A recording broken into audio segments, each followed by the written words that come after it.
Hello students, welcome to Simran IAS Academy. Our today topic is about the old age population.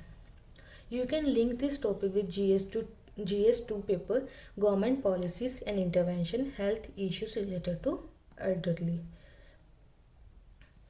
अब India में क्या है, जो old age population है वो क्या है, इंक्रीज़ हो रही है. ठीक है, इंडिया क्या है, वर्किंग पॉपुलेशन है. इंडिया में बहुत ज़्यादा क्या हो गया, डेमोग्राफिक डिविडेंड हो गया. ठीक है, अगर हम इसमें देखें तो नेशनल कमीशन ऑफ पॉपुलेशन ने क्या बोला है, जो एल्डरली पॉपुलेशन है, ओल्ड एज पॉपुलेशन है, वो क्या 9% थी इन 2011. वो अब कितना हो जाएगी, 18%. कितना ज़्यादा राइज हो जाएगा बाय 2036. इसके कुछ उसने रीज़न बताए हैं नेशनल कमीशन ऑफ पॉपुलेशन में. First, life expectancy in India जो है वो क्या होगी, डबल होगी. मतलब लाइफ एक्सपेक्टेंसी का मतलब तुम कितना जीवित रह सकते हो. ठीक है, जैसे हम देखें 1940s में वो कितनी थी, 32 ईयर्स थी. अभी अगर हम देखें वो 70 ईयर्स होगी. ये क्यों हुआ है, इतना बड़ा चेंज क्यों आया है? Due to our health and education facilities.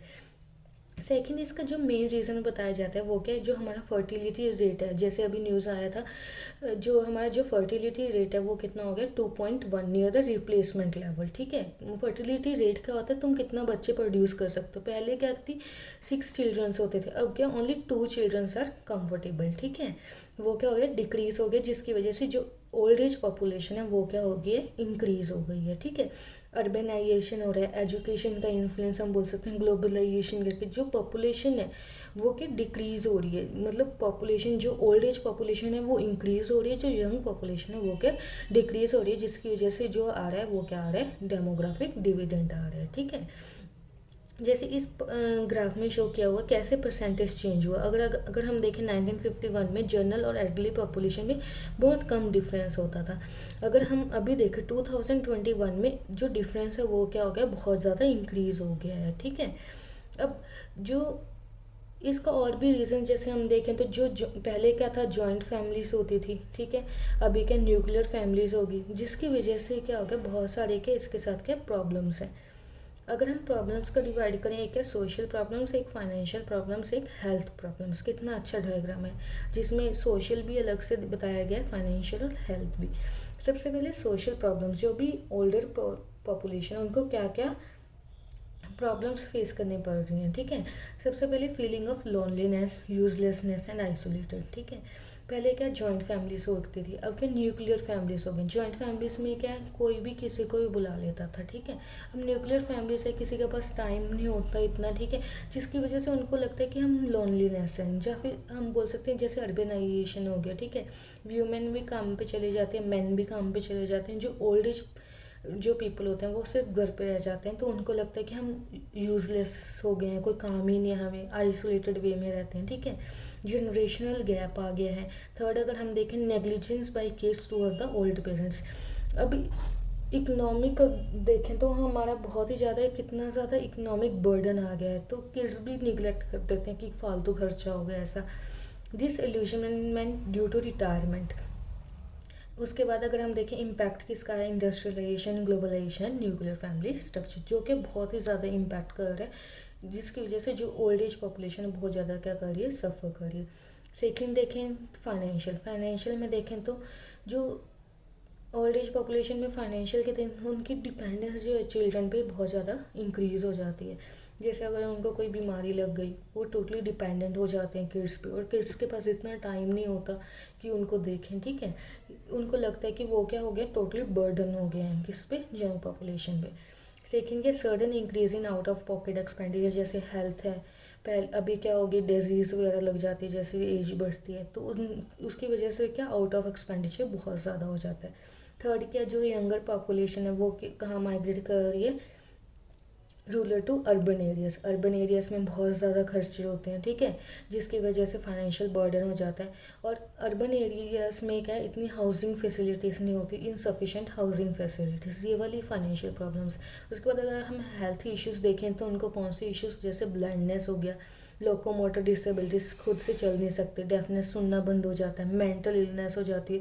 देखा गया कितने लोग डिप्रेस्ड हो जाते हैं. ठीक है, absence of geriatric care facilities at hospital में भी क्या है, ओल्ड एज पॉपुलेशन के लिए कोई फैसिलिटीज़ नहीं है। क्यों नहीं है? क्योंकि पहले क्या था, हमारी यंग पॉपुलेशन बहुत ज़्यादा थी। अभी इतनी पॉलिसी मेकिंग नहीं है, पॉलिसी नहीं है कि जो ये वाली केयर है उसको क्या कर सकें, हम इंक्रीज़ कर सकें। ठीक है, इसको देखने के लिए जो गवर्नमेंट है वो क्या कर रही है, बहुत सारी क्या ले रही है, स्कीम्स और इनिशिएटिव्स हैं। जैसे सबसे पहले हम देखेंगे नेशनल सोशल असिस्टेंस प्रोग्राम, जिसको हम क्या बोलते हैं, NSAP प्रोग्राम, जो कौन सी मिनिस्ट्री के अंदर आता है, मिनिस्ट्री ऑफ रूरल डेवलपमेंट के। इसमें क्या होता है, वो क्या प्रोवाइड करते हैं, पेंशन प्रोवाइड करते हैं टू ओल्ड एज पॉपुलेशन, ताकि वो थोड़ा सा जो खर्चा अपना खुद उठा सके। सेकेंड अगर हम देखें तो PM वाया वंदना योजना, जो अभी क्या एक्सटेंड हो गई है, ये भी एक पेंशन स्कीम है। ये सिर्फ किसके लिए, जो भी 60 ईयर्स से अबव एज है उनके लिए है। थर्ड क्या, राष्ट्रीय वयोश्री योजना है, जो कि सेंट्रल सेक्टर्स के हैं, मतलब 100% क्या फंडेड बाय द सेंटर। ये क्या प्रोवाइड करते हैं, जो भी असिस्टिव लिविंग डिवाइसेस होती हैं, जैसे उनको लोकोमोशन के लिए जो वॉकिंग वो चाहिए रहता है, ठीक है, कोई भी ऐसी चीज़ें, ठीक है, उनको प्रोवाइड करते हैं। ये याद रखना, ये सिर्फ below the poverty line families के लिए, BPL फैमिलीज़ के लिए है। उसके बाद क्या आता है, संपन्न प्रोजेक्ट आता है 2018, जो क्या है, एक seamless online pension processing and payment system है। उसके बाद क्या है, सेक्रेट पोर्टल है, ठीक है, जो ये क्या है, अबव 60 ईयर्स के ऊपर है। ये क्या है, इसमें तुम रजिस्टर कर सकते हो और कोई भी जॉब अपॉर्चुनिटीज़ है वो फाइंड कर सकते हो। उसके बाद क्या, SAGE senior care ageing growth engine, one stop access of elderly care products.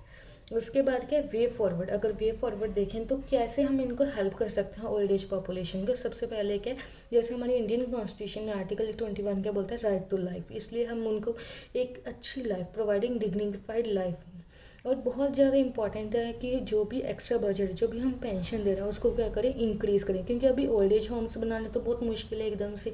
तो शॉर्ट टर्म सोल्यूशन क्या हो सकता है, जल्दी जल्दी जो सोल्यूशन है वो क्या हो सकता है, हम उनके लिए स्पेशल बजट बनाएं for the elderly population. Second क्या है, चेंजिंग नेगेटिव कॉनोटेशन, जो यंगर पॉपुलेशन है, जो भी उनका बिहेवियरल चेंज है उन पे फोकस करें, कैसे उनको अवेयरनेस करें, कैसे ये क्या हमारा नॉलेज बेस है, मतलब ये हमें कैसे हिस्टोरिकल जो फैक्ट्स है वो हमें बता सकते हैं। जैसे एग्जांपल इन्होंने बताया है स्विट्ज़रलैंड टाइम बैंक का।